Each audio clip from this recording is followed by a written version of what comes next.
Good morning, সকলকে জানাই সুমনা চ্যানেলে ওয়েলকাম। জানি আবার একটা ব্লগ শুরু করছি আজকের মতো। তো বরের জন্মদিন উপলক্ষ করে আমি সকাল সকাল রান্নাবান্না নিয়ে হাজির হয়ে গেছি তোমাদের সামনে।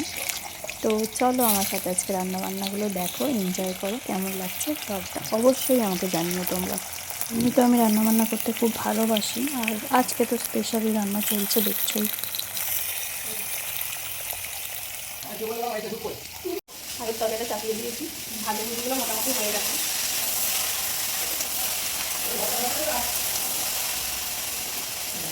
শুধু একমাত্র বেগুনটা বাজে, বেগুনটা আমি শেষে ভাজবো, কেন করবো সেটা তোমাদের পরে জানাচ্ছি।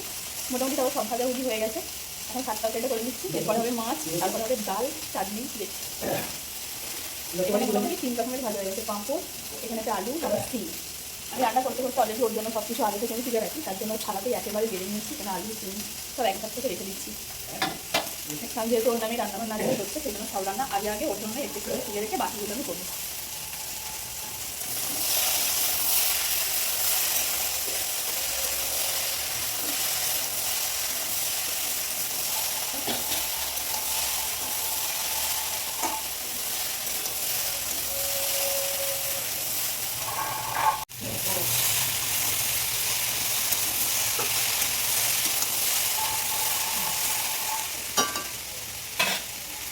রান্নার দর্শক হচ্ছে পলি, তাই তো হচ্ছে কাজে বেরিয়ে চলে গেল।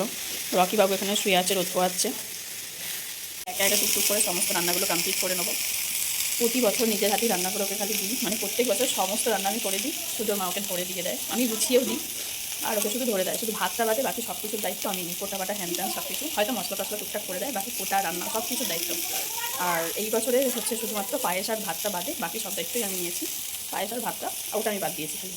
দিকে দেখো, শাকের তরকারিটা আমি করতে একটু ব্যস্ত হয়ে যাওয়ার কারণে আমি ভয়েসটা দিতে পারছিলাম না, যার কারণে আমি আবার তোমাদেরকে পরে দিলাম।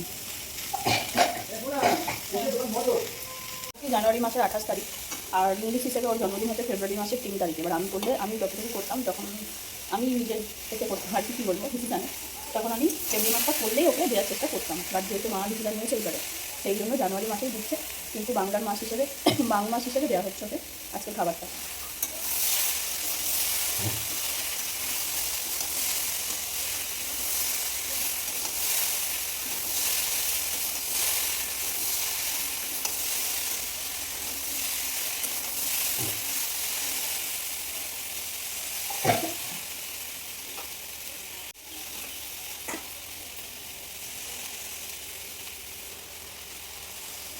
আমি এবার বাকি সবজিগুলো অ্যাড করতে থাকবো।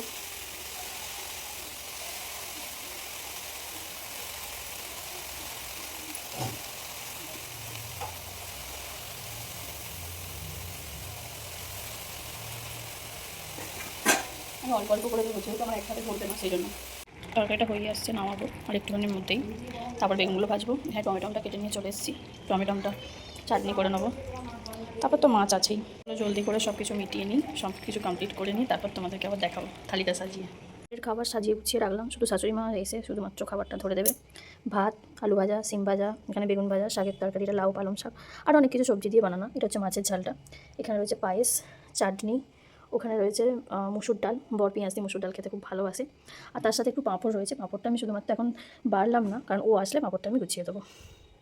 ব্যাস এতটুকুই।